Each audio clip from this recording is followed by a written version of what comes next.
Muito boa noite a todas, muito boa noite a todos.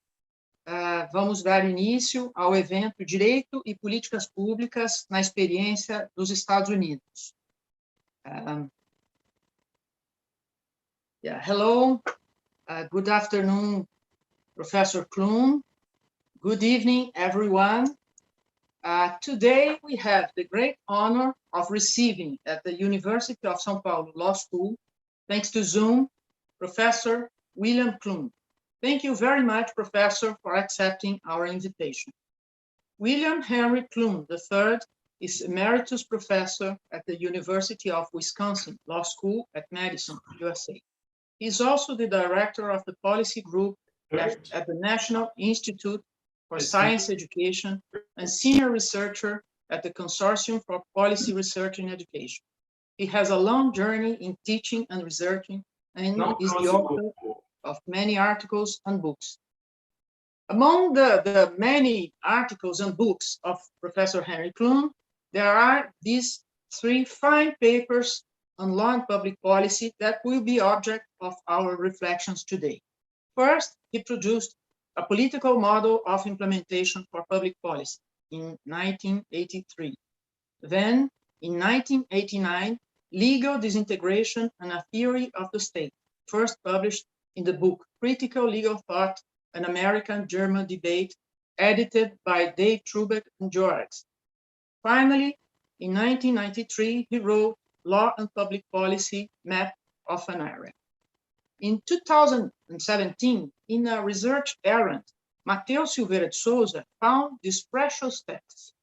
Today, we have the pleasure to pitch the translation that has seen the light thanks to the work of a team of 10 students and researchers.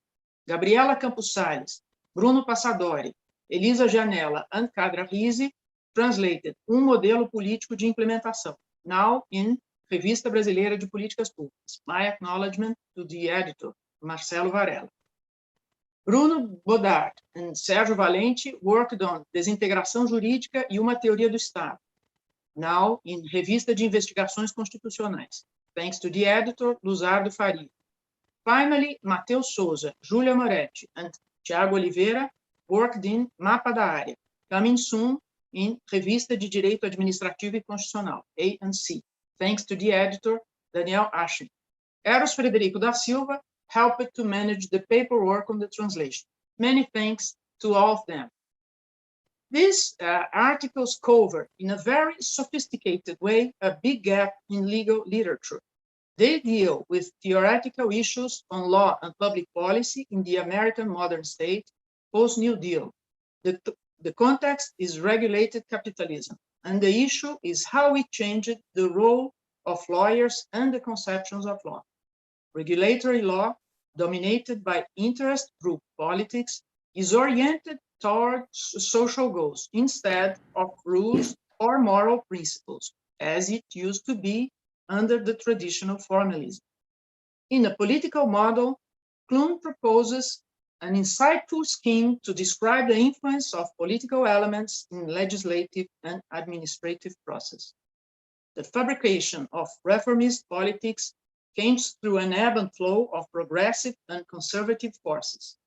The interactions between them follow some patterns that can be described in legal analysis. For instance, how rational are the application of sanctions?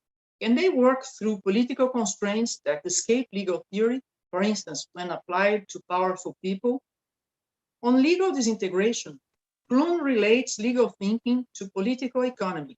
Legal thinking is divided in a conservative core based on property and contracts and a dynamic periphery, where innovations produced by the welfare state are located.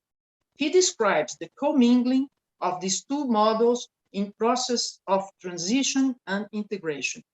So this is the case of public policies that produce a new kind of rationalization based on performances and consequences. The model underlines the participation and empowerment of social movements to promote social transformations through law. It points out the fragmentation of the state that shall be faced through cooperative forms until the regressive wave compromised most of the advances, with the exception of the long-term structures that remain. These brilliant articles shall be read and read again by everyone that wants to understand the connection between law and public policy. In my opinion, they became classics in the area. Professor Clune, thank you again for coming and for all the attention in the preparation of the class. The floor is yours. Well, thank you so much, Professor Maria Paula.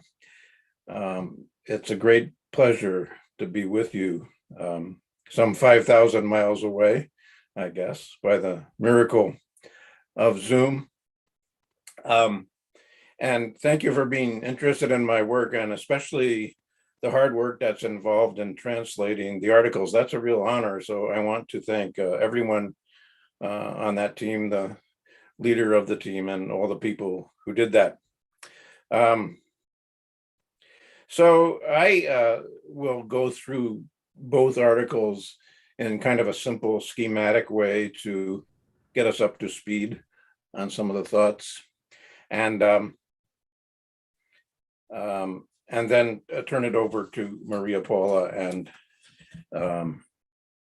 and for student discussion. So the article on disintegration is about tensions between the legal rights of property owners, of course, these are created by the state, to do what they want, versus regulatory policies designed to limit the harms produced by their decisions. And this is not just property in the abstract, this is property and business that evolved during the Industrial Revolution with its enormous expansion of wealth and technology. This tension in the welfare state results in policies that are constantly in some state of disintegration and integration, both in law and implementation. The research that studies this field of contested legal institutions we are calling law and public policy.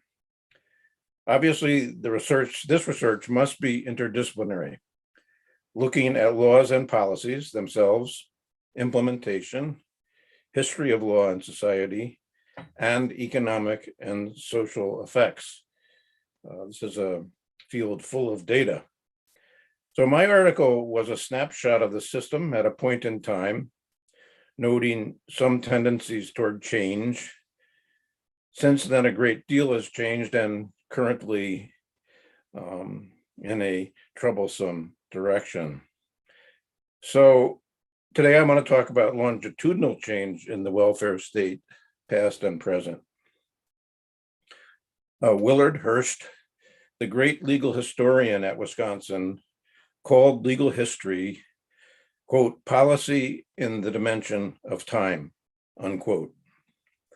He wrote books about legal change in the 19th century during the Industrial Revolution, such as workers' compensation and state subsidy of the lumber industry, leading eventually to destruction of our northern forests. Have since been somewhat recovered, by the way. The Industrial Revolution created a vast expansion of wealth and jobs, aided by the immigration of many thousands of workers. State subsidies to property owners were generous. There was free land for white males, land grants to railroads, road building, and many other kinds of subsidies. Corporations arose and controlled vast reservoirs of capital. The first wave of progressivism was in the late 19th and early 20th century, the Teddy Roosevelt era of trust busting. Among the reforms at that time was the 16th Amendment in 2013, which led to the progressive income tax, making the vast wealth of the nation available for progressive policies and regulatory policies. And we've never stopped fighting about higher taxes from that time to now. Then came the New Deal, FDR, multiple policies, including securing a place for labor unions. Then the post-war period, when I was born, rapid expansion of higher education and the middle class, and relative equality of wealth. And I think being born at that time, it was probably before any of you were even a twinkle in your mother's eye. So a long time ago, but a very meaningful time in our country. Then came the 60s era of civil rights, the war on poverty, Medicare, and other programs. But then, since around 1980, the Reagan Counter-Revolution began, and the attack on the role of the federal government in promoting the general welfare. There were huge gains by conservatives in control of state governments and the federal courts. A few progressive policies did pass, such as Obamacare.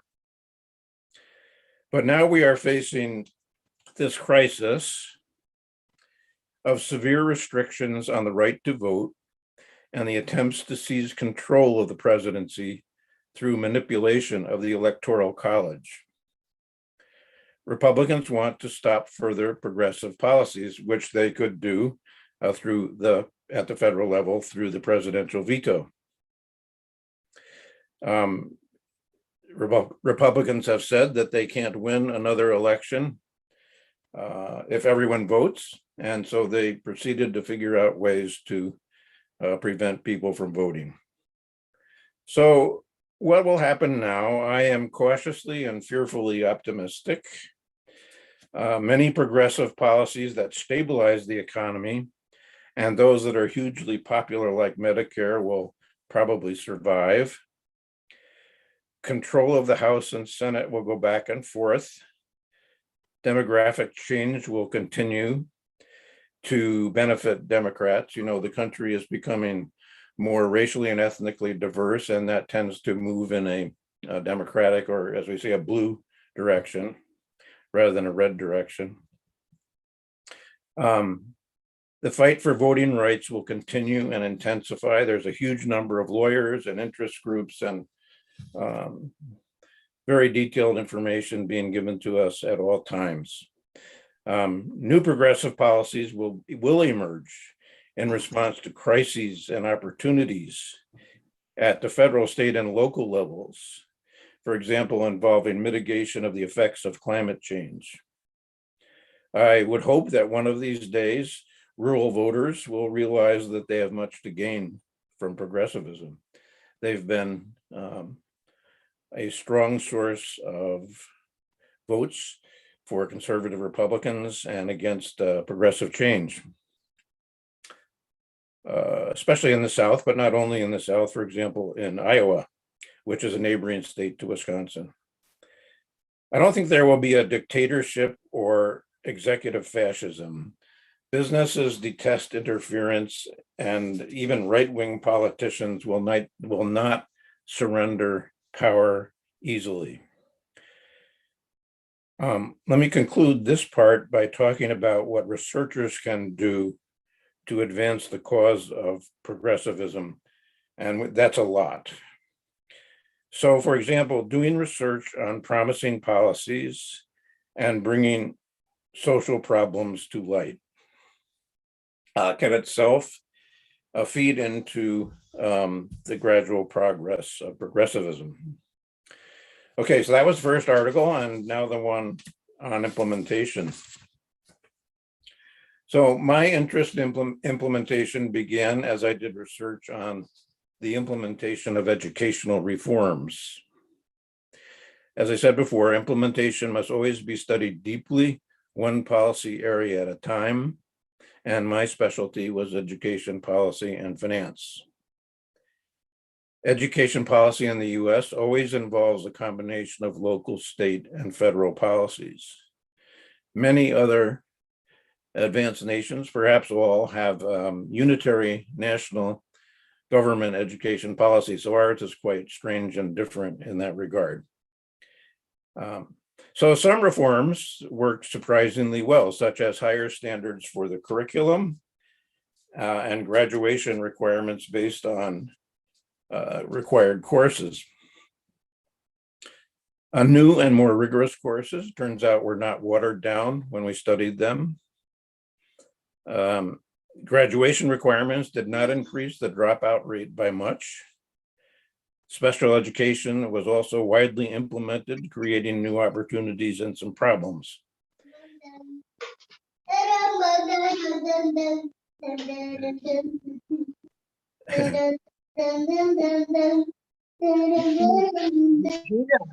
Júlia, obrigada. These sound like some of my little grandchildren. Many other programs failed, such as professional development for teachers. They were well-funded and well-attended, but they didn't seem to do much to change teaching and learning, actually for understandable reasons.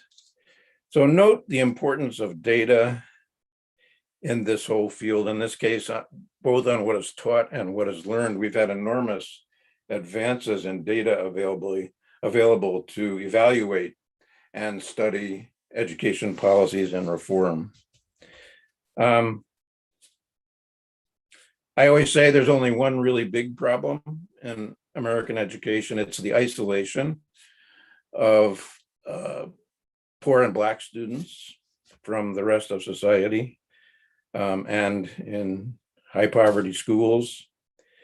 We know some things that would help, like much more aid to high poverty schools, but that's politically very difficult.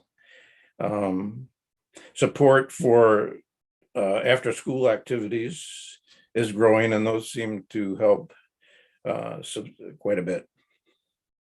So, and I'll get in a minute to the more general point about education. So I wanted to say, in education, I came to rely on two sets of criteria for effective implementation. And I sent Maria Paula references to this. It was a working paper at Wisconsin Center for Education Research. I can send it to you as well. By the way, I can also send you a reference to Willard Hurst's most famous book, we were talking before, Law and the Conditions of Freedom in the 19th Century, a wonderful book. I think that book alone inspired generations of legal historians. Let's go back to the attributes of strong implementation and policy.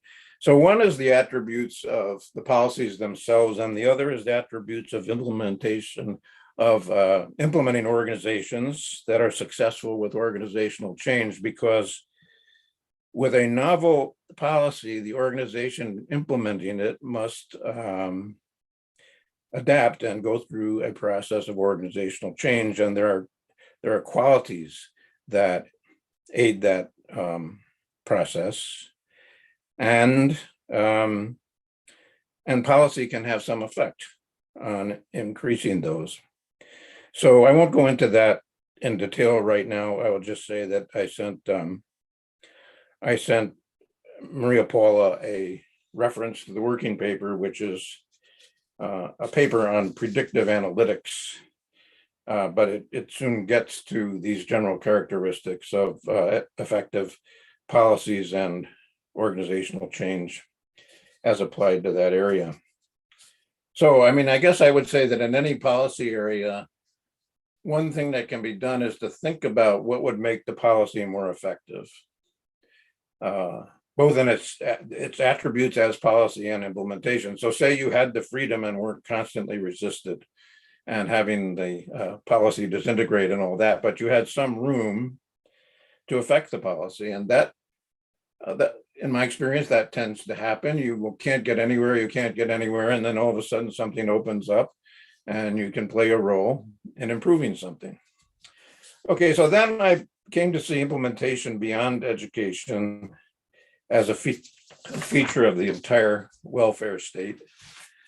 This is implementation as politics of the welfare state in another mode, politics, excuse me, after legal enactment.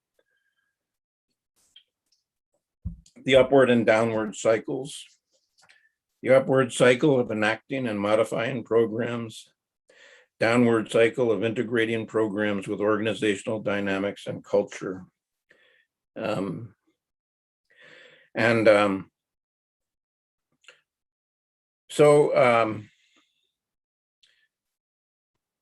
And that integration with organizational dynamics and culture often results in compromise of the goals of the policy.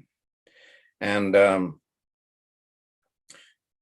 sometimes it fizzles away, and sometimes the adaptations are positive. So I just want to point out that some federal programs work simply and well, such as tax credits and income transfers. Some areas had major success against great odds, like environmental regulation. The implementation conflicts can be severe. My son worked for the EPA Environmental Protection Agency some time ago. And whenever the EPA brought complaints against a business, big law firms sent teams of lawyers to bury the complaints in endless litigation.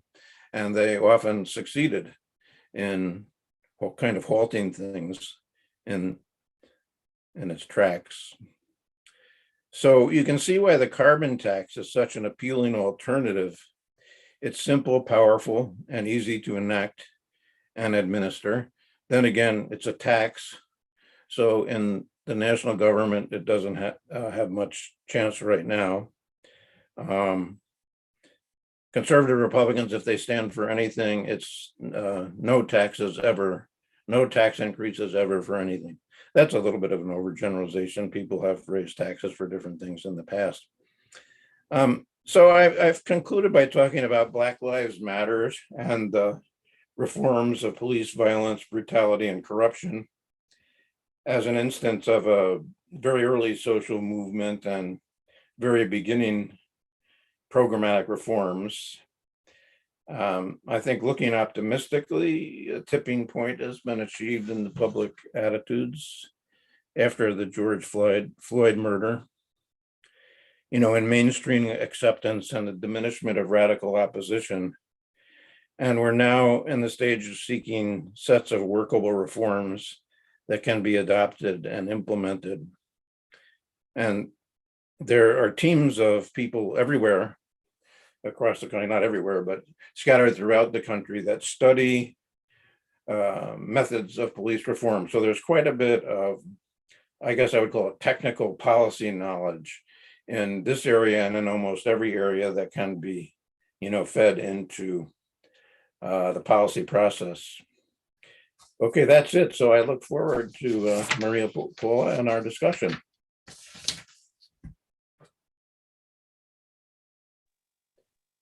Thank you very much. Thank you very much, Professor Clune, for your words. And I think I have the two indications of the two texts I will pass to the students, and I think it was very didactic for them to follow the steps in American history.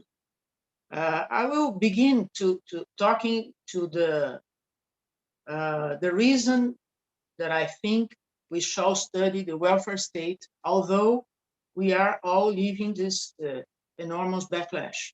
So you in the USA, US, and for us in Brazil is even worse, because we are going to have elections next year, and we are not safe that Bolsonaro is not going to be re-elected. And despite this, I am looking for the experiences abroad, especially because it had occurred this turn to the left, or the turn to we are maybe returning to the welfare state, both with the Biden administration and in Europe with that program, Next Generation. Maybe I'm not, maybe I am a bit naive, or maybe this is wishful thinking, but I think it's the time to look after what's being done, what Biden is doing there. He went through political composition within the Democratic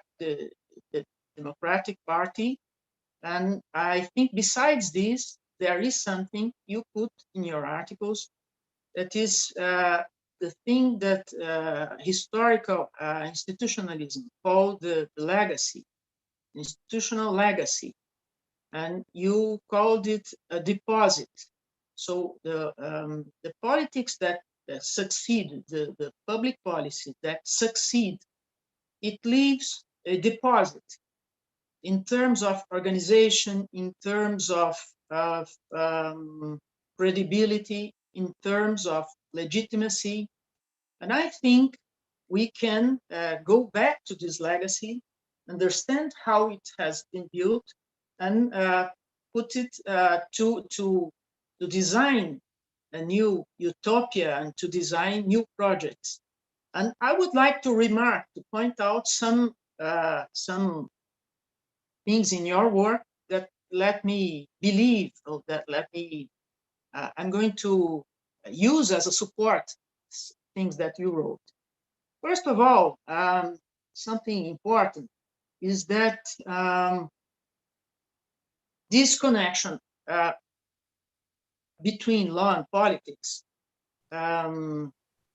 gives more conscious about the limits of law and about when law is being used in a political way without this being said. There's a process of unmasking. In another passage, you use the word unmasking in another sense that I'm going to comment. So the first thing I like very much in the political model is that it is a comprehensive and ambitious methodological roadmap. Although you have your experience concentrated in the education field, as some of us have had, myself, I have had some experience in the education field, but I'm trying my studies, I'm trying to focus on the method, on the grounds, so that we can extract the strength of all this participation model, all this empower model that comes through the education field, the health field, the assistance field, and there is a technology of law and public policy that I think we can learn and we can put in action to improve the effectiveness of social rights. And so this is the first point. The model is comprehensive and very ambitious as a methodological tool. It indicates the roles of law and jurists in an institutional universe designed by politics. The second point I would like to stress out is that is a very, I think, is a rigorous model. You put three questions. What is implementation? The importance of a model and the political element inside the model. And I identify my concernings, my theoretical concernings when you stressed the links between, is that a typology? Is that a theory? Is that a model? Is that a framework? And I think we need frameworks so to consolidate the knowledge of all this invention that is around public policies. And the third point, at this point, I remark this assumption that implementation is the design of government policy, the choice and administration of policy instruments for social purposes in a complex and politicized environment. So there are a great amount of elements. The social purposes is the thing I'm going to remark the next. But I like very much, I think it's brilliant to create a cognitive structure to grab the complexity of the interaction between government agencies, regulated organizations, and interest groups. This is something I am searching for, something more structured, and a model that can be an instrument for learning from the experience of different fields of public policy. Besides, you says also that this methodological map provides the reader, I am saying, provides the reader with a roadmap which enables to connect legal research, the formal constructs of jurisprudence. In Brazil, teoria do direito, jurisprudence não é jurisprudência, teoria do direito. So you connect the formal constructs of jurisprudence, legal research, and policy analysis with practical aspects of the modern legal process. So we are all the practitioners are welcome in this field. It's differently of what happened in other fields that they are reserved for theoretical work. Now we are here, we welcome practitioners and the theoretical work to work together, researchers to work together and to model ways, cognitive ways to approach the reality. A third point I would like to stress out is the broad scope of analysis. You focus at the same time the state at the macro level and the daily and substantive routines at the micro level, the macro and the micro in Portuguese, macro and micro. This methodological ambition enables a broad scope of analysis of the process of implementation, combining the understanding of the macro level, the macro level of the policy with what happens in the daily implementation. And I quote two sentences. I think it's a very, it epitomizes in a very good way. Taken collectively, implementations in the plural constitute the modern state. Multiply any particular implementation in the diverse areas of substantive policy by 10,000, and the result is the welfare and the regulatory state. So the regulatory state, the welfare state, is not an abstraction. It is the sum. It is this dynamic of multiple implementations of multiple layers of public policies and multiple stages of public policies, multiple movements, upward and downward. At the same time, this multiplicity and this complexity is presented, but there is a way of synthesis, of arranging this framework so that we can work this together. And another quotation is, because modern law at the macro level concerns the coordination and legitimation of this legion of substantive interactions, new legal roles at the macro level typically are experienced by upper level political representatives and judges, as well as by informational elites.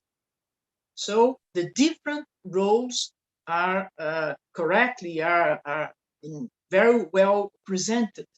There is a role, a specific role for to drive society and to drive these public policies. And this is different of the one which is in the level street, as you use this theory. A fourth point I would like to remark is the social reformism. The analysis is deeply committed to the process of social change through law, but instead of a naive social engineering, it focused the roles of social movements and interest groups on analyzing the production of law and the theory of sanctions. For instance, it sheds light to the manipulations of the legal process. I think it's a very, very good moment, the article that critic on the theory of sanctions. Sanctions is quite abstract, and at the same time they are quite concrete. They reach the sphere of liberty of someone, but in grounds not very credible. And now at this point I quote, there are two quotations. Implementation was defined as the process of creating or attempting social change through law. This social change is programmatic, consisting of a relatively coherent policy implemented over a reasonably short period of time, after which the policy may become obsolete or reach a state of dynamic equilibrium. I think maybe because Brazil is too chaotic, we never think about equilibrium, even dynamic equilibrium. We are living now something very sad, because I think one of the most important public policies in Brazil is called Bolsa Família, is a policy for the very poor people. It's being dismantled by Bolsonaro government right now for election purposes, for him to give room to spend this money in another way, in a paternalistic way. So we don't think of dynamic equilibrium, but I think it's a precise idea. Now, quote again, reformist political fabrication, all important decisions and structures involved in implementation are the result of political struggle and compromise between social movements and the interest groups whose behaviors the social movements desire to change. This is another highlight in the text, because to put together this political struggle, this ebb and flow. I'm going to quote another. It would be my last remark. Is the way you present this political struggle between conservatives and progressives in different stages, and you don't condemn this struggle. You remark the success of a public policy depends on the ways this struggle happens. So I'm going to, it will be my last remark, quote again. You say, nihilist scholars dine out by adopting the role of debunker and unmasker. It is an easy role to play, given a little elementary sociology of law, because the one thing we can be sure of, and therefore do not need research to demonstrate, is that neither side of a social legal conflict gets everything it wants. Findings that nothing is a complete success or failure obscure the most interesting, but harder to research, issue of relative success or failure. So the researcher in law and public policy must find the success or failure. And then you establish three patterns of relative success: the symbolic victory, the fizzle, and the compromise. And I think most remarkable is the compromise, because here is, I think, a reformist view in that sense of reform against revolution. The public policy approach is not searching to make a revolution, maybe a revolution in the macro level, but it depends on these substantive transformations in the micro level. And this is done through compromise. And then I quote you again, quote, a compromise of competing values and interests is the best result that can be achieved by an implementation. In difficult social legal tasks, the social movement seeking change always must accommodate the status quo. I'm going to quote it a bit longer, because I think this is very revealing. Pollution control must recognize regulatory costs. Desegregation must recognize the integrity of the educational process, and affirmative action must recognize the autonomy of employer institutions. Fundamental rights, as declared in litigation, ultimately must yield to fiscal constraints. Yet, in spite of the benighted atmosphere associated with implementation, impressive results have been obtained in a great many areas. Desegregation does happen.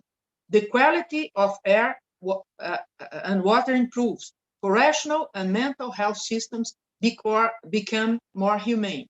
Handicapped children who got no public education get some. School finance reform yields more money for poorer districts. So,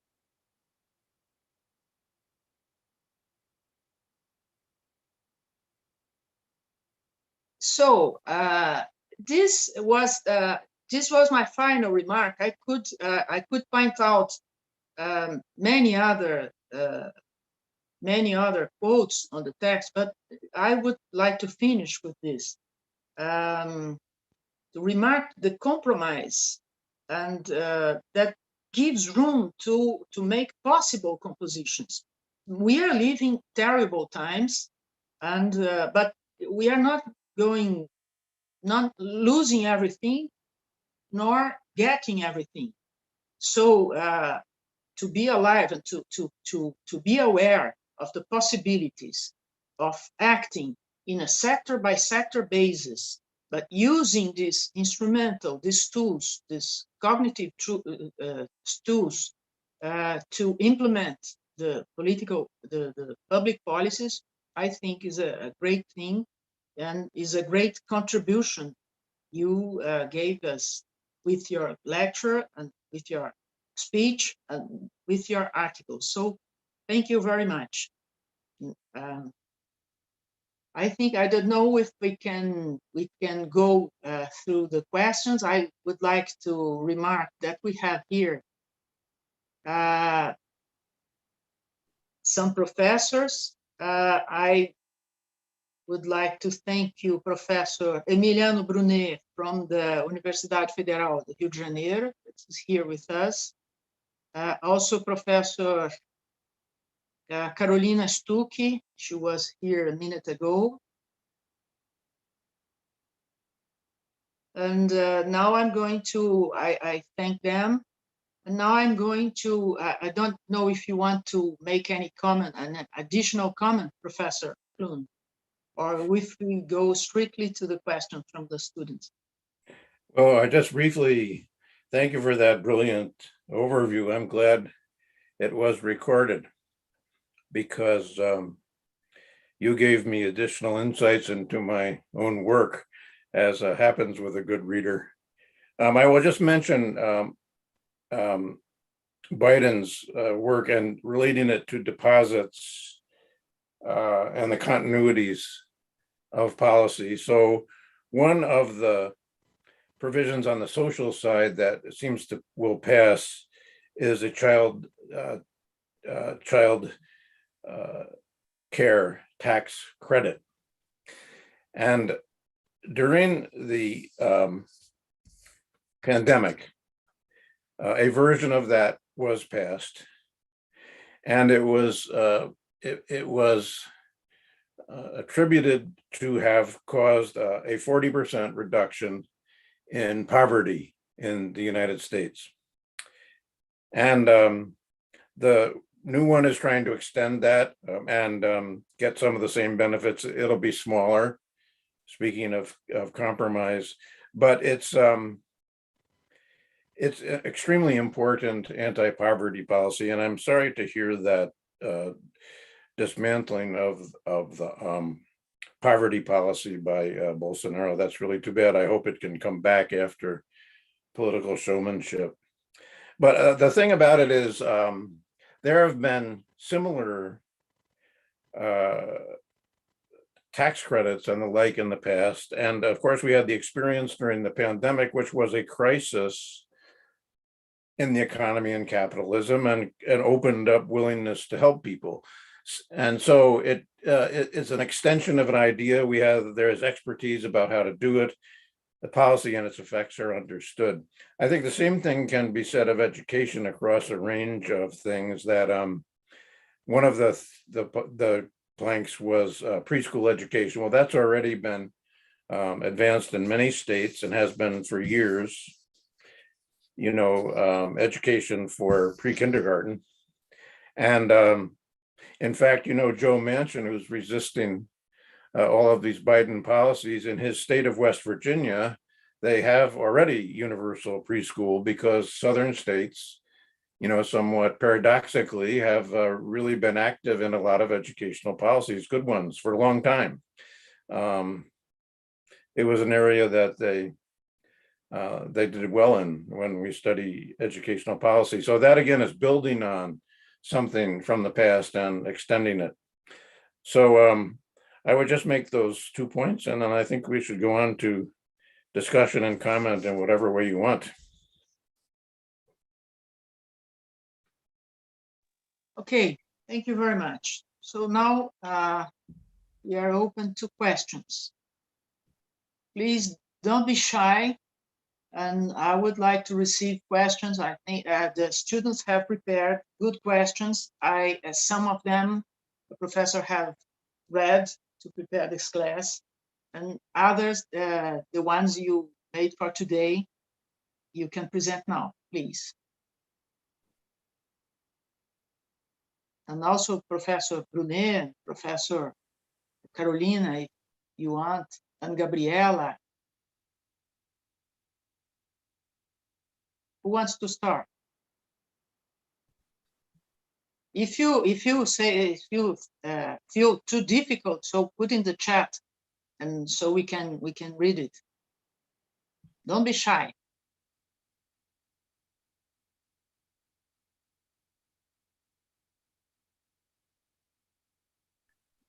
Professor Maria Paula, can I? Oh, I'm sorry, I didn't see the hands. Sorry. I will raise my hand too.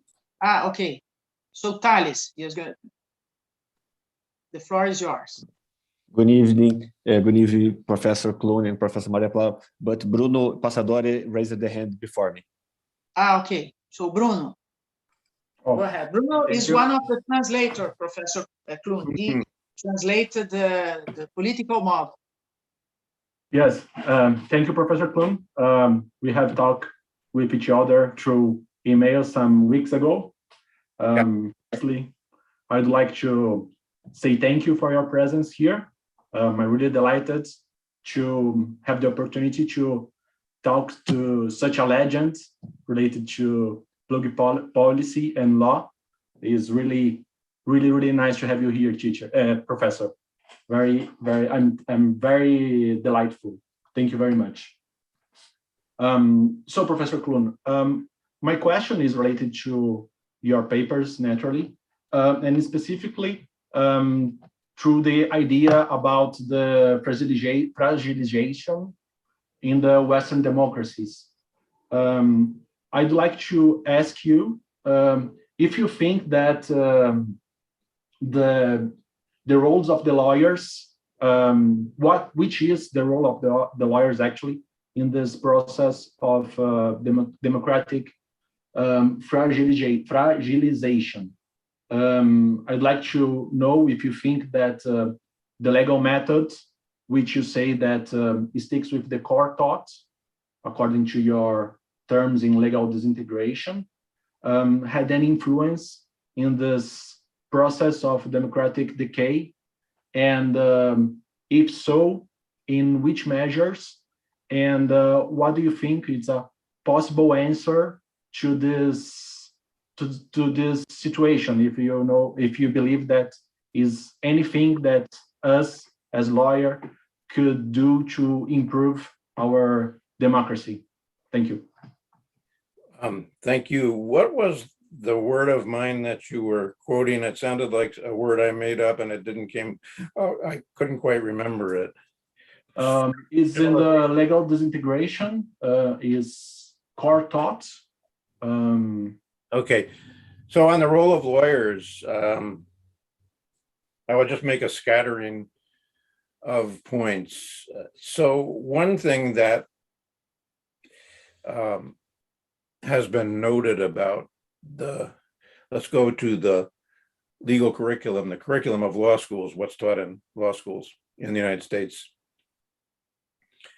For a long time, there's been a criticism that in the first year, we do not teach administrative law or any public law. We teach private law and criminal law, property contract, tort, and criminal law, basically, some legal process, a little bit of administrative law. And the criticism has been that in the welfare state, basically, the great majority of lawyers practice administrative law before administrative agencies. So now I'm dealing at kind of the micro level of lawyers and their practice. And they are appearing in hearings about disputes, in rulemaking, and a wide variety of other things. And there are lawyers on both sides of everything in every policy area. So they're, I think we could say the welfare state is a wonderful employer of lawyers. I don't know what it's like in Brazil, but we have really lots of them. So that's the way in which a very big macro change has affected the legal profession and what it does. And in terms of,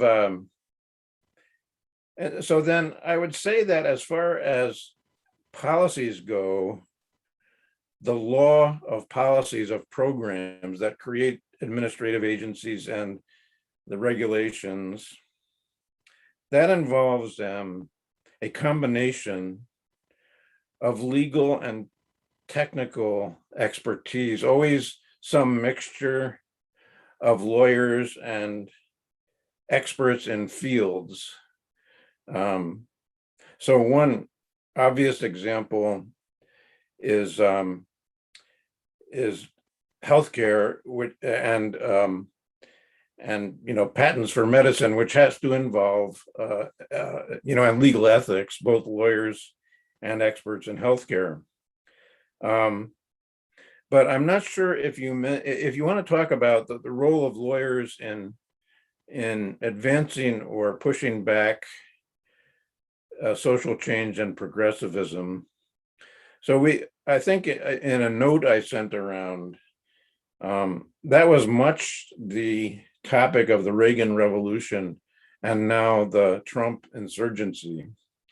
And I mentioned the Powell Memorandum, which was a call to action to take over and reverse the activism of the 60s. Lewis Powell, who later became Supreme Court Justice and incidentally voted for Roe v. Wade, but also let money into politics through eventually to Citizens United, although he was off the court by then, said that there was a great danger that he saw in the 60s because social do-gooders were running wild. They were creating policies like occupational health and safety and Medicare. And I don't know if you remember, Reagan said that in Medicare would be the death of freedom in America. We would gradually die and the flame of freedom would flicker out and die because of Medicare. And so he was such a good actor, he could deliver ideas like that with extreme sincerity, although it's actually a ridiculous idea, absolutely ridiculous, but people believed it. Some people believed it. So anyway, and so that led to takeovers, massive takeovers by conservatives, federal level, state level, and the judiciary through different formal doctrines. And now we have 6 conservative justices, majority in the Supreme Court. They're all members of the Federalist Society, which kind of arose as a legal ideology in response to this counter-revolution that Reagan did. And if we wanted to get deeply into the methodology of that, I would say,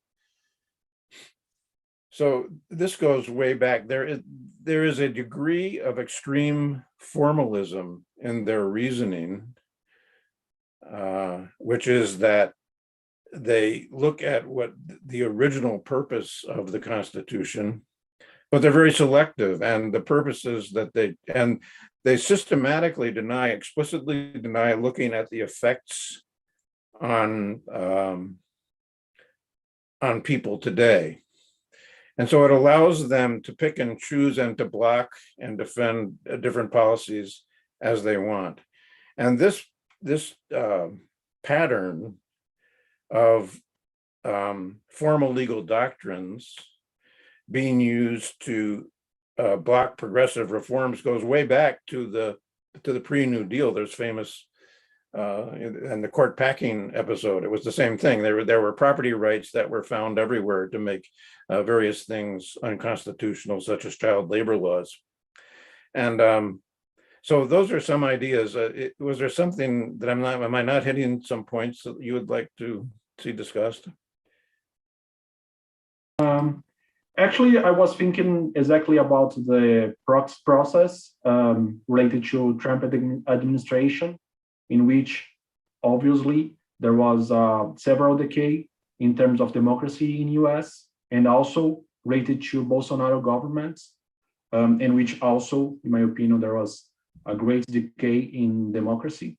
And I was thinking exactly about the whole of lawyers in terms of their lack of compromise in terms of implementation.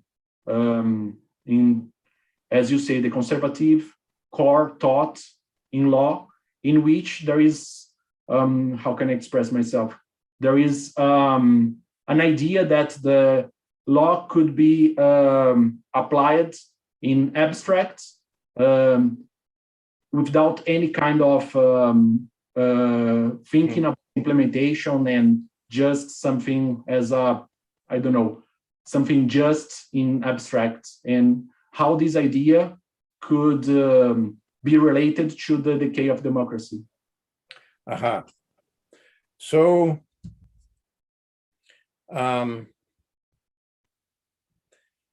first of all, I would say that the abstractness of law plays a role in some things, but the conservative takeover was not the least bit abstract.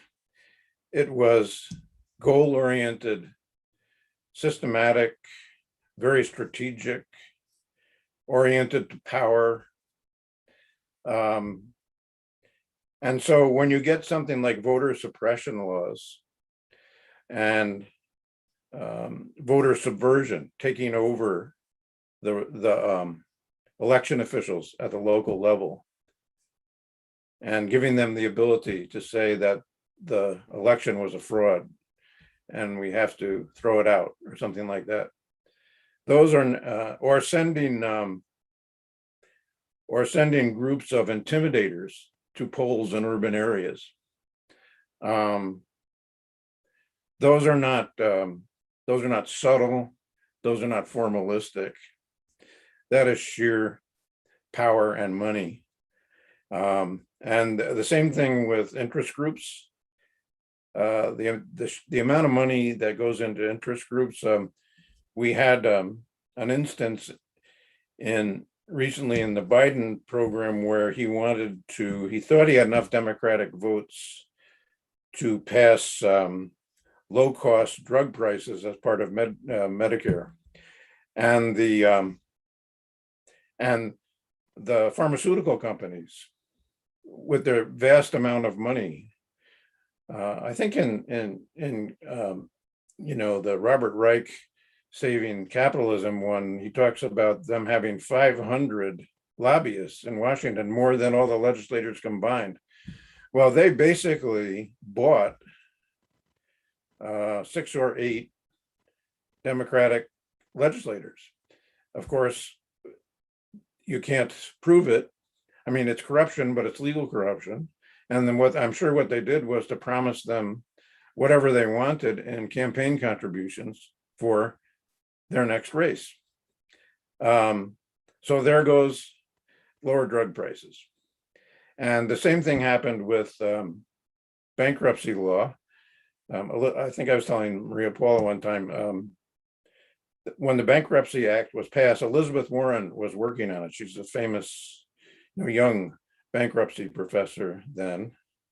And she worked very hard to get consumers protected as part of bankruptcy. And she was crushed by the banks with all their money, and it ended up a very pro-creditor bankruptcy law.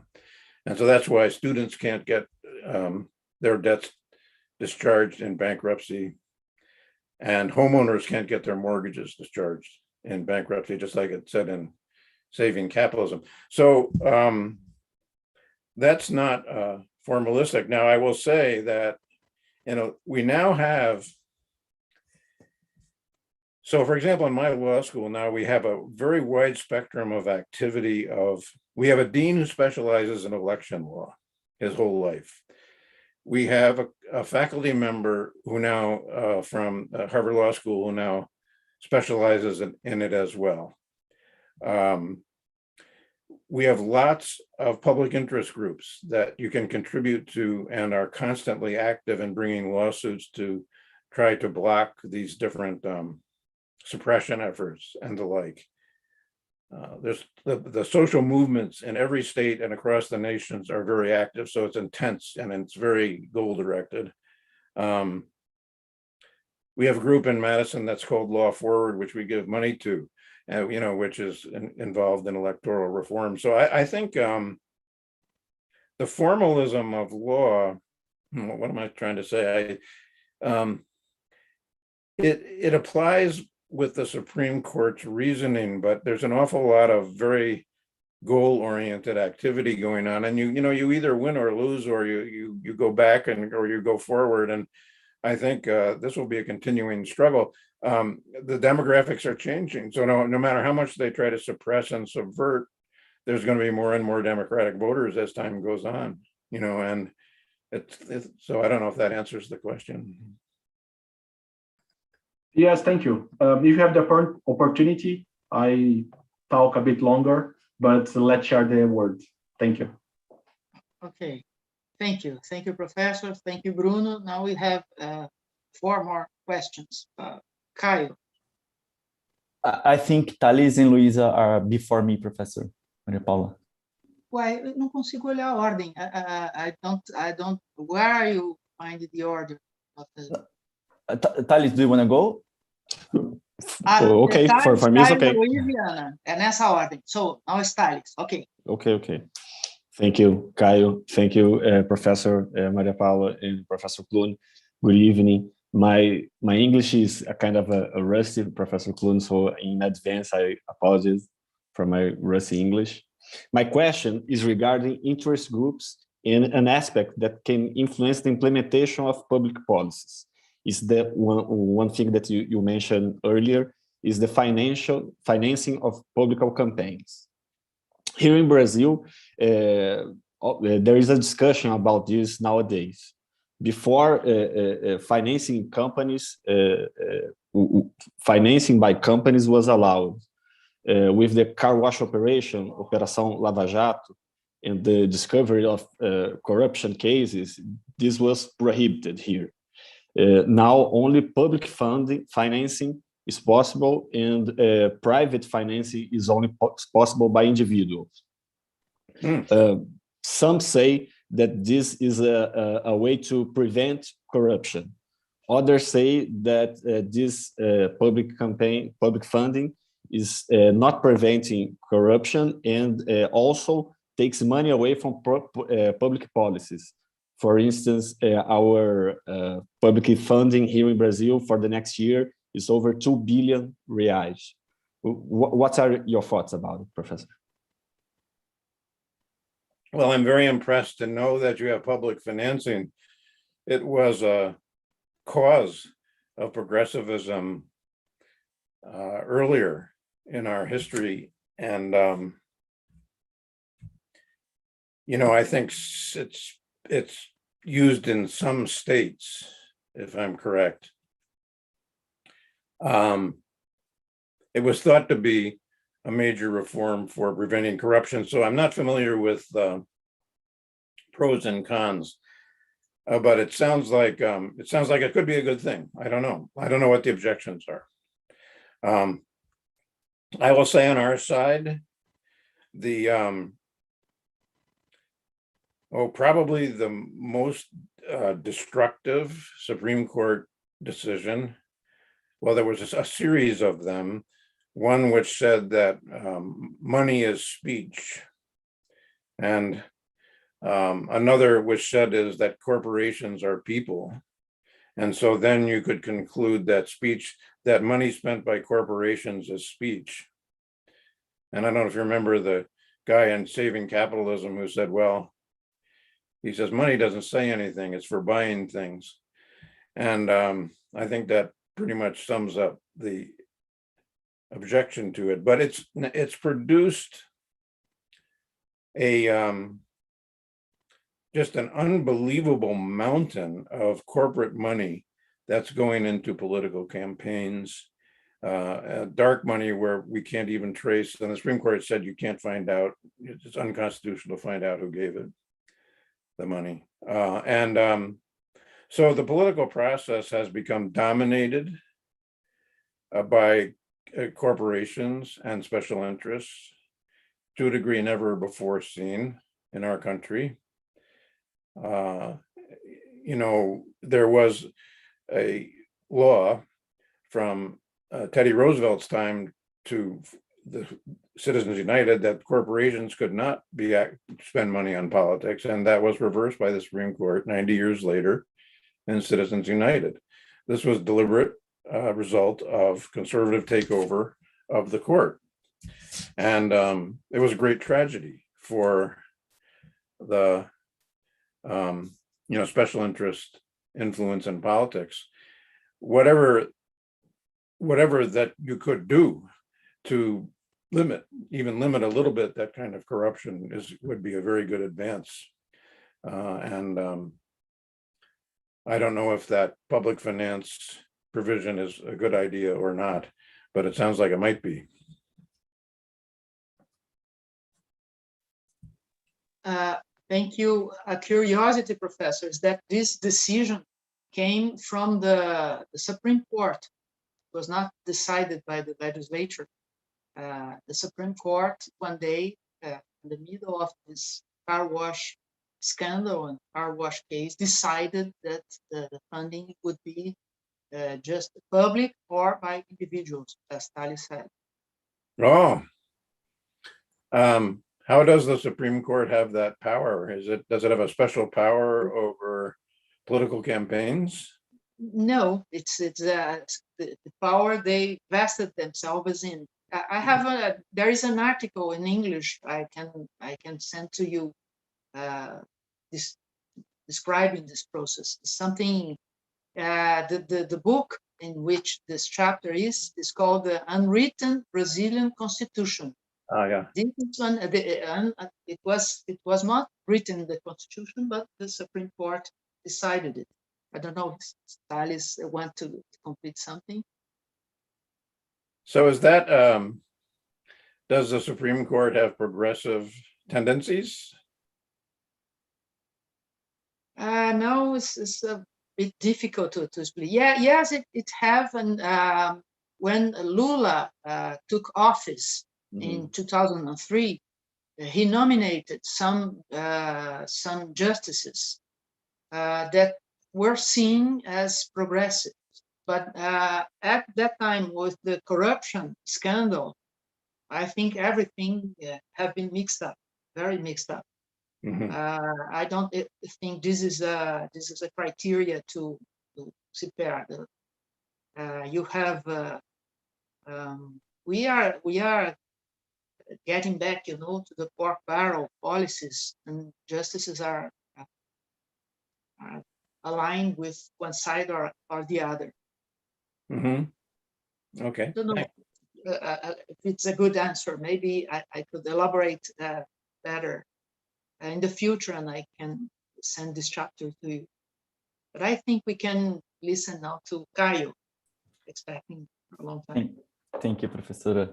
Professor Clune, good evening. It's a pleasure to be here. My question is about the clash of force that you're describing in the implementation, because in Brazil, we are experiencing some drastic legislative changes, and we also can say clash of force in terms of not only politics, but also public policies. And here at USP, São Paulo University, we have been reflecting a lot about the idea of not only the state, but also public policy reconstruction. And in the moment you wrote your article, you talk a lot in the end about the drastic legislative change that you are experiencing at that moment. And you also say that clash of force in implementation is neither new or accidental, actually.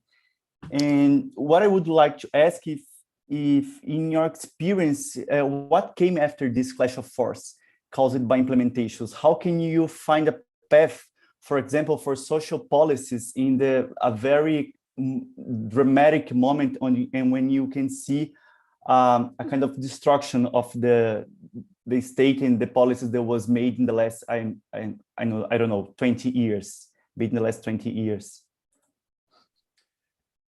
Well, I think, so at two levels. First of all, implementation is important, but the basic policy is the law is more important, the law that's being implemented. And so if it stays reasonably intact, it will continue, to have good effects.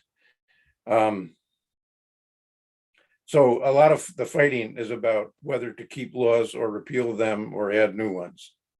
And that goes on. So, there are big pieces of the welfare state that are pretty stable. And now at the pure implementation level, there's so much that goes on there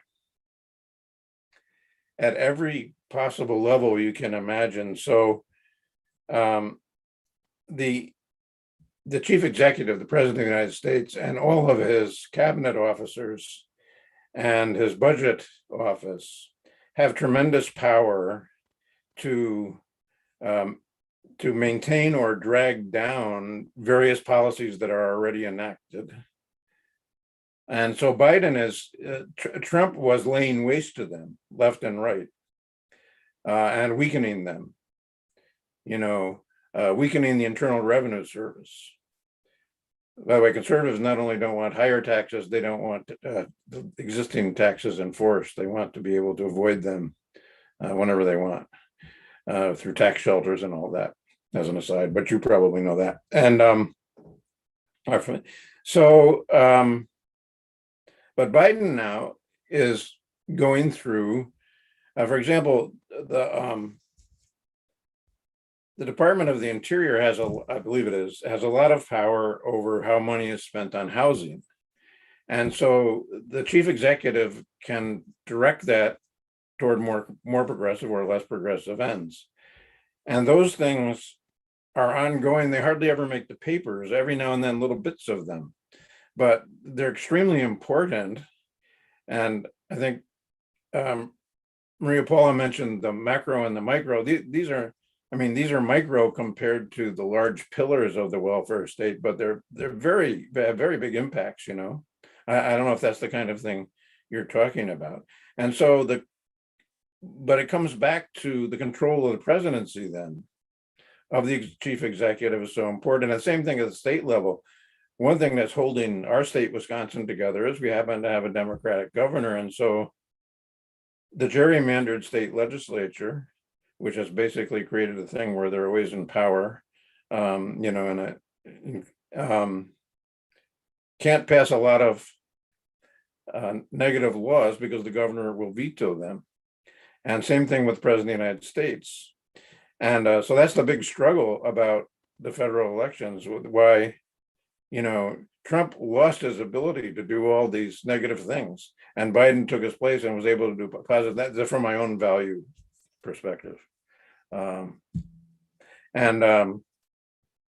because the other side has exactly the opposite value perspective. And so I don't know if that answers the questions, but again, it goes on. And then, it goes on even at the micro levels of how policies are implemented in particular places and litigated and lawsuits brought and all that. I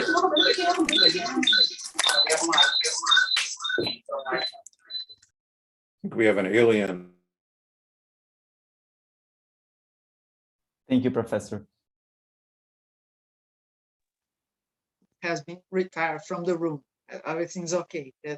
Já desligou o microfone, né? Okay, go on. Everything is safe.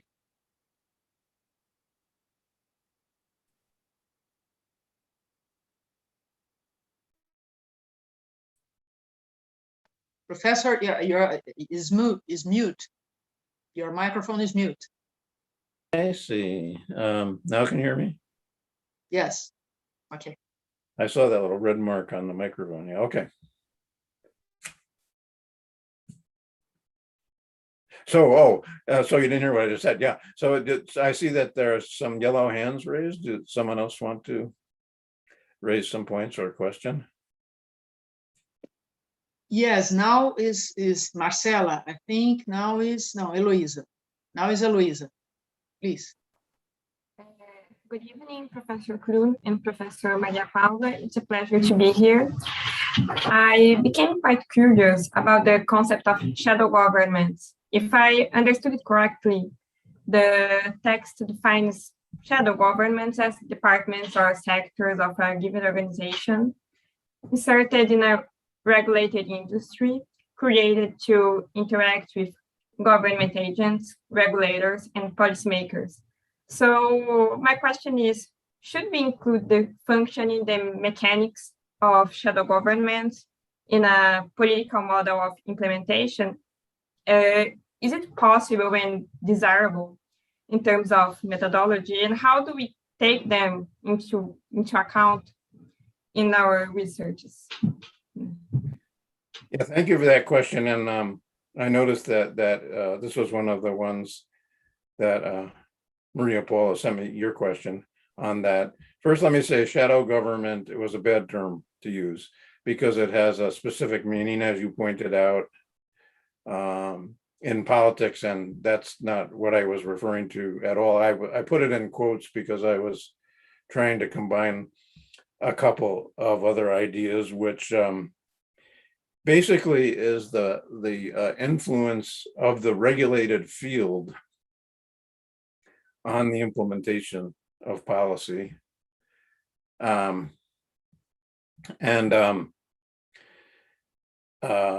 Which happens as a basic feature of almost all implementations. It's been said organizations are the people of modern life, even though we don't like the fact, we don't want to say corporations are people, but organizations a lot of times end up with the responsibility of implementing all sorts of policies, whether it's worker safety or,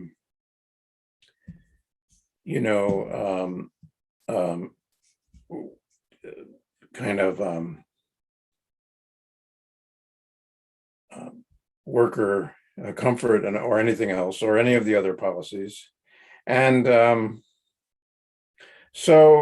and sometimes they take the policy and make it, they always adapt because they have to adapt it to their own ends. And there was a famous article that I was very struck with back in the day called Where the Law Ends by Christopher Stone, as I remember. It's about how business organizations kind of absorb and modify business regulations.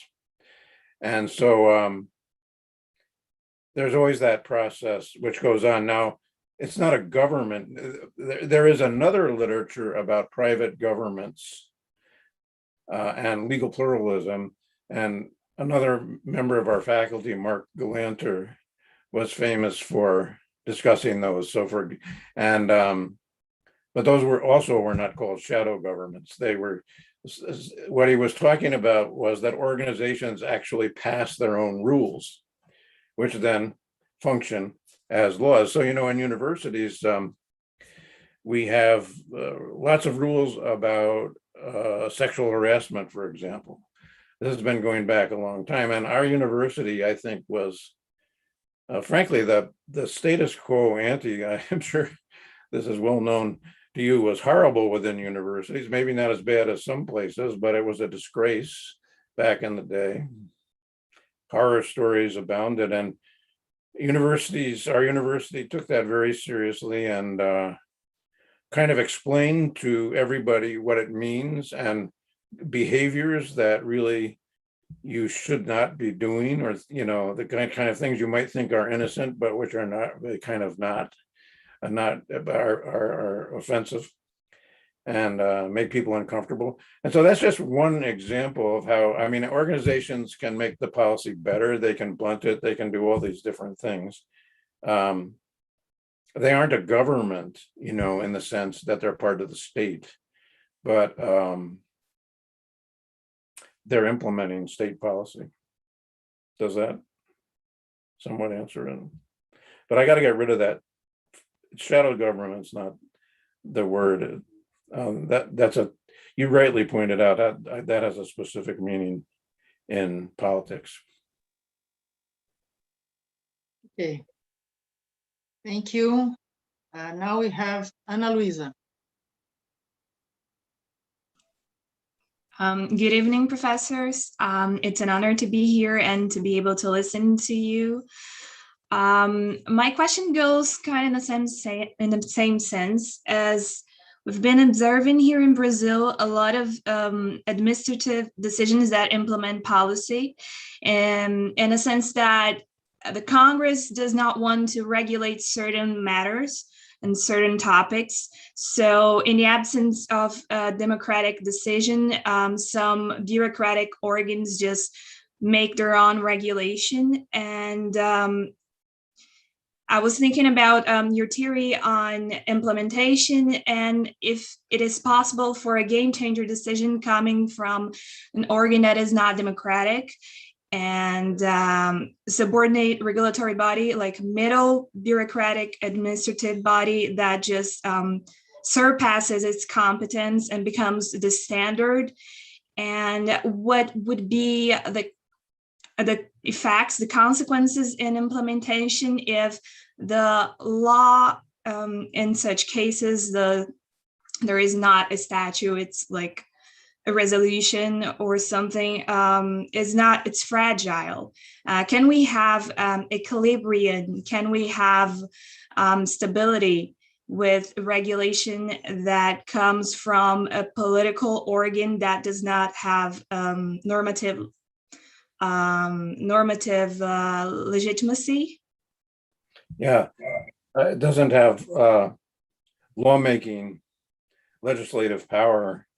So this is a very important question and a very exciting area. Let's see.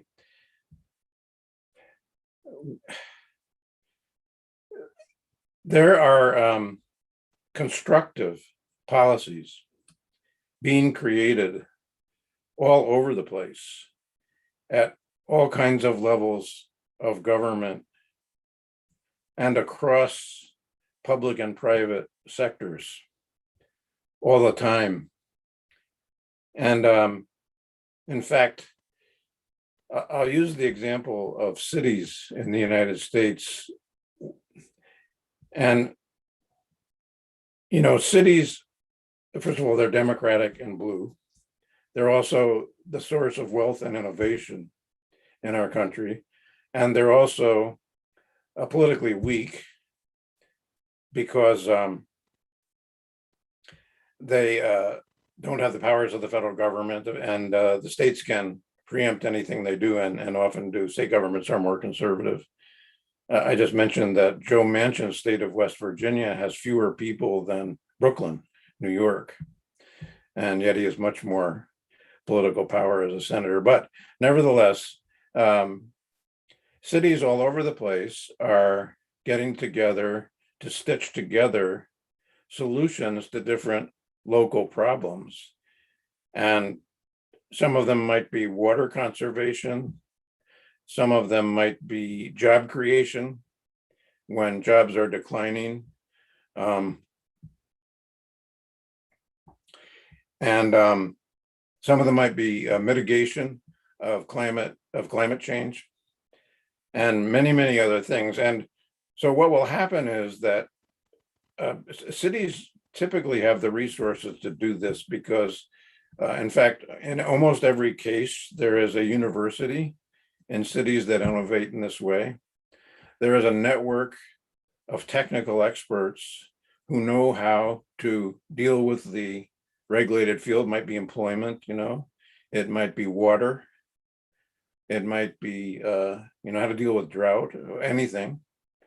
And so the governments can pull together problem-solving networks that then create coordinated public-private approaches to social problems. And this is, so is it law? It involves some policies and laws. It is certainly, it'll often involve the mayor of a city very closely. So it has the executive authority. Remember, there's a lot of executive discretion in executive authorities. It's not all legislation, and it's not all administrative rule. And this would also be true of the reform of police departments, by the way, which is going on in a lot of localities at different places. And and I think these structures can be welcomed and become, I don't know how permanent they are. I have no idea. That could be a whole area of study by itself, although it'd be very laborious to gather them all up and figure out what they are, but it has been written about. And it's very exciting to me because it's innovative and it's very much in the spirit of the general welfare. And so any of these things that can be encouraged, are very good. And I think I think articles have been written to say that cities that don't have this kind of technical expertise and background of resources have a very difficult time and can't marshal the resources to deal with it. And so there are California cities that have not responded well to the drought. And then there are other California cities that have responded superbly well because they have this combination of technical, and this kind of, and there's a lot of networking involved. This is another concept that's very real in implementation these days, networking across sectors and the like. So I think there's a lot going on there, and it's not necessarily just ephemeral. It just creates in 1 second and goes away. That's not the case. There's some very good and probably lasting things that are done. I mean, some of them are being done to meet particular problems. So naturally, if they meet it, then I suppose that particular thing would go away, but depends. But it's very exciting. We're studying. Thank you. Thank you. We have a last question by Marcela. But I think Marcela, would you like to present, or would you like me to read the question? No, I have a question here, Professor. Thank you, Professor Clune, for your presentation tonight. Seu microfone está um pouco falhando. Vê se você consegue colocar. By the way, thank you all for such good. Can you hear me now? Yes. Yes, it's better now. I'm sorry. So thank you, Professor Clune, for your presence here tonight. I'm very delighted to talk to you. My question is, in Brazil, when we study access to health, it's quite clear to us that there is a gap between the constitutional right to health, which is different from the US health system, and the right guaranteed through public health policies. And when we study the political model, it's possible to relate this gap to the interests that are present in the process of implementing public policies. My question is, in your opinion, how we can minimize these gaps? Maybe through social participation? Yeah, huge question. Everywhere visible. Some people have privileged access to health some people have super privileged access to health. They have, special rights to go in to see doctors. And, but other people have good health plans and live in places with excellent healthcare systems and have very good insurance. And then other people don't have insurance or don't live near places with, all the specialists and excellent healthcare. Even in Wisconsin, we have, so Madison, Wisconsin is one of the many cities in the US that has superb hospitals and medical care, many, many doctors, many, many wonderful specialists. So if you're talking about someone who doesn't have insurance, doesn't live near a major medical center, may have a lifetime accumulation of pre-existing conditions and difficulties. That was the great debate in the last election over pre-existing conditions, because some insurance wouldn't cover you. Say, oh, too bad, you're sick. No, we won't cover you then. We only cover healthy people. And so there are various things that can be done, one of which is the extension of insurance to all people and making sure that they get enrolled and understand what their rights are. And then I don't know that much about healthcare delivery, and how you solve that, but I remember stories about free clinics being offered in the South and also in the North, but in the South, where everyone could come in. Doctors were volunteering, and they were setting up kind of big tents where people could get in and get healthcare for free. And thousands of people showed up, and they had no insurance. And these were not just Black people; these were poor white people as well. Many, many poor white people in the South, and they had tremendous health problems, which they haven't been able to get treated at all. So the doctors were kind of shocked by the number of and seriousness of these different health problems. And many of them had come for hundreds of miles to have what is basically their first visit to the doctor in I don't know how many years. And so, and their health and their earning power and their ability to work had been seriously affected. And, and then with healthcare costs, they end up bankrupt and everything else. This is Elizabeth Warren's big cause about the relationship between healthcare and bankruptcy. So the extension of healthcare to underserved populations is just a wonderful thing to do in a high priority area. And those of us who are, I'm probably your healthcare in the university, whether as students or faculty or whatever, is very good. And I'm sure Sao Paulo has wonderful medical centers and hospitals and so on. So we feel a lot of times sort of privileged.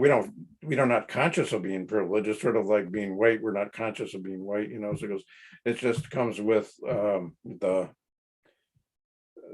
our situation. But it's a terrific area to work in and to try to extend healthcare to the underserved. Ongoing battle, but could not be more important. Thank you, Professor. Professor, we have a last question that is in the chat. I'm going to read it. It's one of the questions that I sent to you. The lack of understanding of racism as a structural issue, as a systemic phenomenon, becomes an almost unsurmountable obstacle in the search for viable sets of reform that can be adopted and implemented. Thus, the question is, if even is transformed into laws and public policies, would they do not run the risk of becoming a mere symbolic victory? Yeah, of course. I think, Maria Paula, you mentioned that, or one of the students mentioned, or the other professors, the fact that poorer and darker people live in, I guess, the rings around cities and so on. Well, in the United States, as you probably know, since the onset of slavery and after the Civil War and after Reconstruction in the Jim Crow area, we've never gotten rid of this problem. It's it affects, I don't know, I could say every area, so many areas in so many ways. It's our great national tragedy. A lot of the resistance, you know, the Democratic Party lost most of its power when the civil rights laws were passed by Lyndon Johnson and the South went. The South had been Democratic, but they were what was called Dixiecrats, and the federal government always gave into them on voting rights and housing rights and all the other policies. So then came the civil rights era, and the entire South switched sides. Many of them became Republicans eventually. And now we see that intense resistance coming from southern states to Biden's policies. They're not the only ones who oppose taxes, though. I think every conservative opposes taxes. And but we've made tremendous progress, and in fact, what can I say?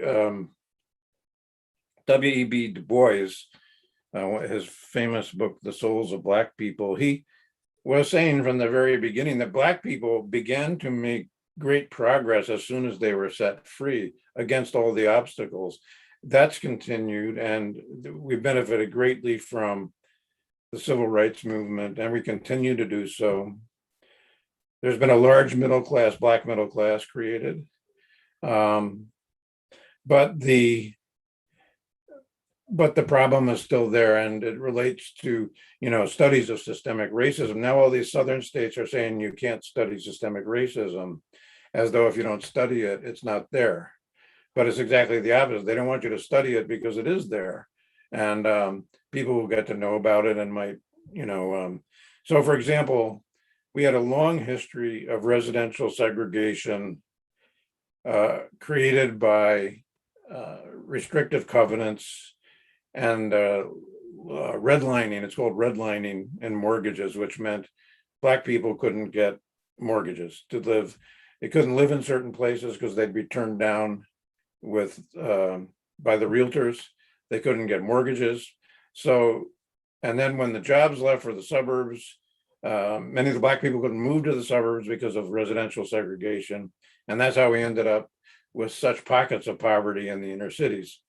So on and on it goes. Slavery was just a savage policy that has continued to have echo effects down through the ages. But I must say, a lot's been brought to light.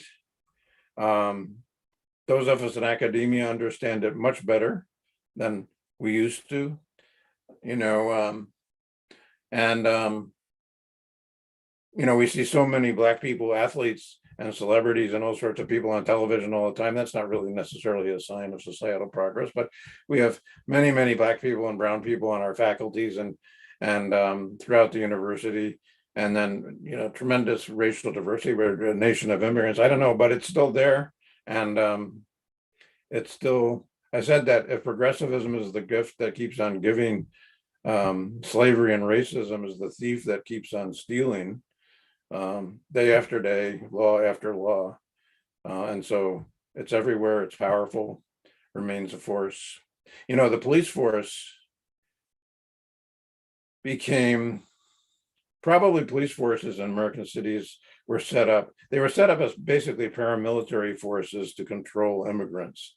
And this was back when, you know, even with the Irish and the Italians and other groups. And so they adopted an inner ideology, many of them, that was discriminatory and had a low opinion of, you know, and so when you see George Floyd murder, that's partly because that officer did not consider George Floyd to be part of his community. he considered him to be from another group that typically commits crimes and doesn't really deserve that much consideration. I'm simplifying, but that's the fact. So racism had become very, very entwined with police forces. And if you go on police force websites where they're talking frankly, you'll see a lot of racist and homophobic and so on. So they tend to be very politically and racially conservative, let's put it that way. And that's part of the picture. But it's kind of everywhere, and we continue to deal with it.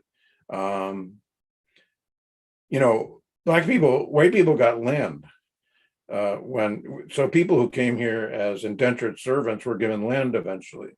And that became a wonderful social policy, actually. It allowed people to start businesses and begin their lives. They could become farmers, they could start businesses. Very positive back in the post-revolutionary period and afterwards. Black people didn't get any land, and they were kept out of education. And they were limited to very strict indentured servant roles, but they still made progress.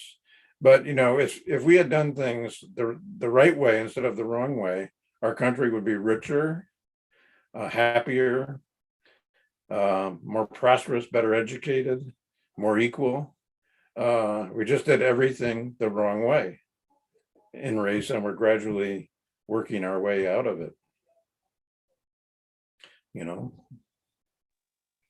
Thank you very much.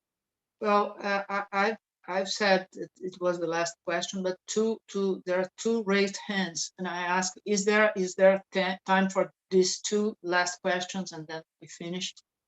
Yeah, I will have to be taking a break in somewhat the near future, but let's take two more.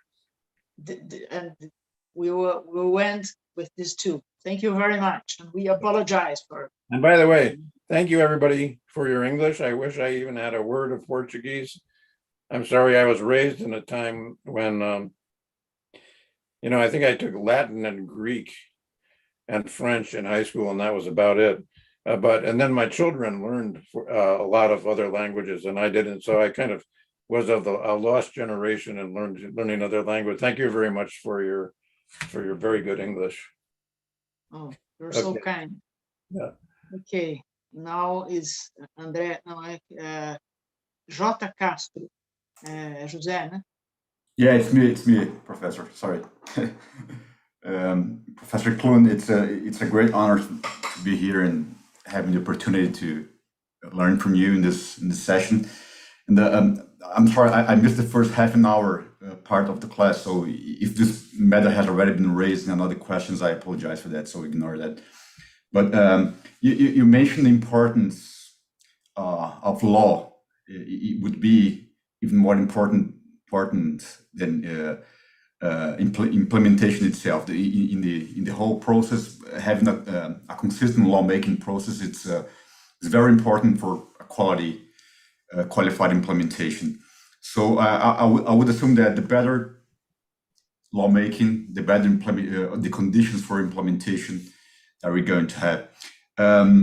In that sense, can you say that in a presidential system in which we have different elections, one for the executive power that would be in charge of implementing, and another for the legislative power that is in charge of lawmaking, would that separation be a problem for implementation? And if that is correct, can you say that for example, in a parliamentary system in which lawmaking and the executive are kind of more assembled, they would be in a better position for implementation? Can you say that is a correct assumption? Yeah, I think many people think we would be better off if we had a parliamentary system, because the different interest groups that, and constituency groups in the legislature could be reflected better in the executive, rather than having sometimes the executive be very opposed. That's not an area of expertise that I have. I know people who have studied that deeply. They also think proportional voting would be a great improvement, where people, get to reflect their first, second, and third choices, not only their choice between two parties. So, but I would say in general, so major legislative programs that get enacted are the gold standard and the gold ring of the welfare state.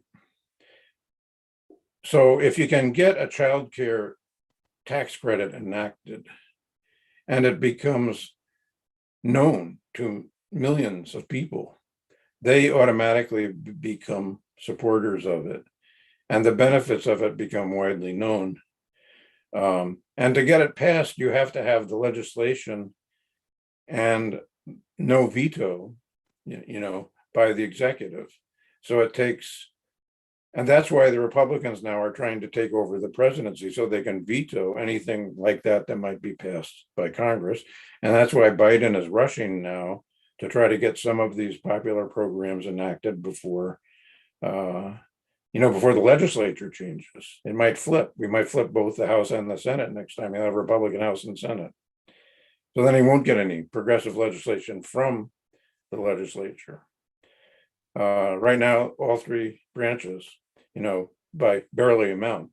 And so I would say, so sometimes just what the executive does alone is important, either in cooperation or against the legislature. But all of our major important welfare programs have been created through legislation, and then the administration set up to implement the laws. I'm not sure I'm answering your questions, but I would say I guess it's the more important of the two things. Does that answer the question, or am I missing it? Yeah, it does. Yes. Thank you. Thank you. Thank you very much. So now the really last question, Andre. Thank you, Professor. Professor Clune, good evening. Thank you for your time and for your thoughts, sharing it with us. It's an honor.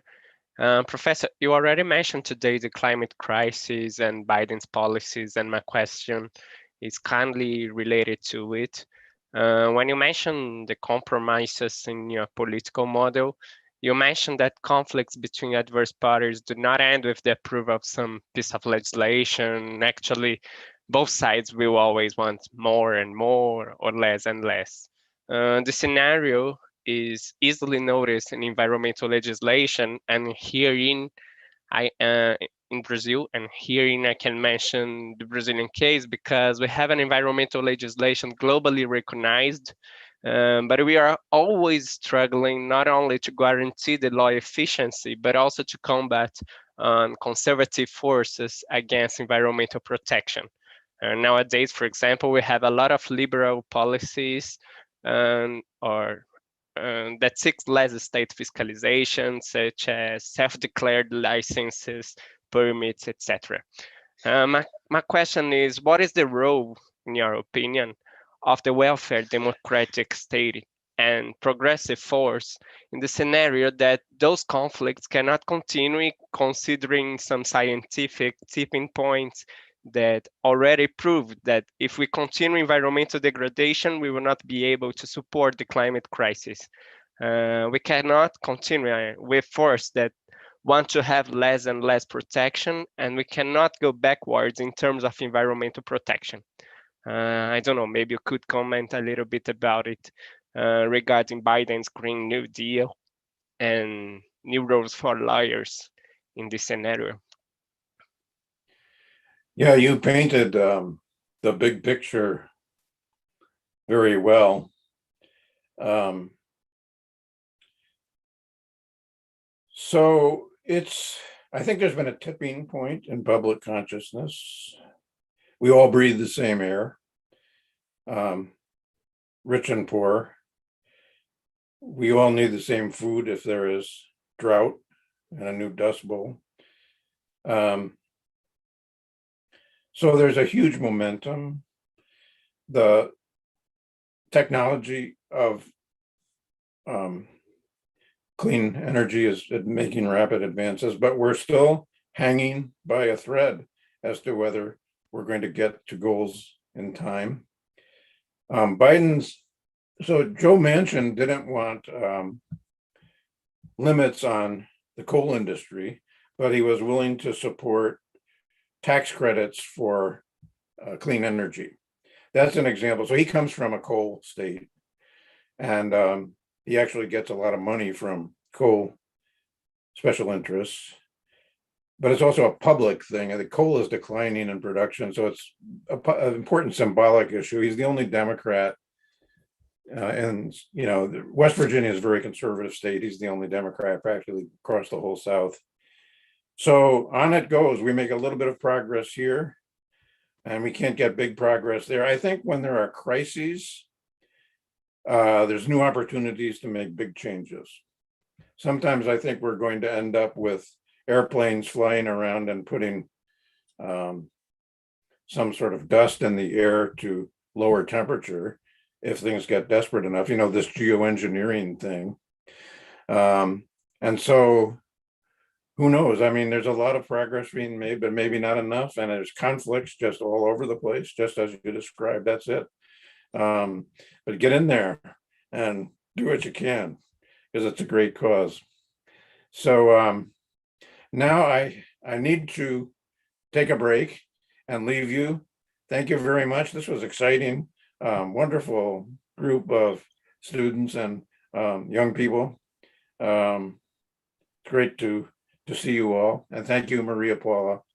So we are very thankful. You were generous, kind, and very bright. It was a splendid night. Thank you very much. We acknowledge your time, your attention, your preparation. We are very glad to have in touch. Great experience. Thanks a lot. I'm very glad. I'm very glad I could be there and talk with you. Thank you. Bye now. Bye.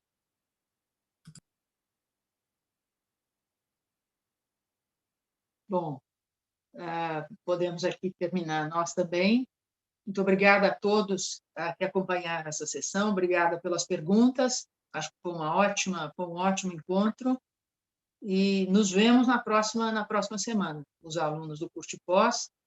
E eu gostaria de marcar que a gente escuta. Não ficou muito claro, mas acho que, obviamente, nós devemos discutir a Political Model na próxima semana. O texto que foi lido para essa aula, nós devemos discutir na próxima. Todos de acordo? Então, tá ótimo. Gente, obrigada, parabéns pelas suas perguntas, parabéns pela participação. Acho que foi uma aula muito boa, muito esclarecedora. Temos muito a discutir, muito a aprender. E para quem nos assistiu e não estava na aula, também obrigada por ter prestigiado. E até uma próxima.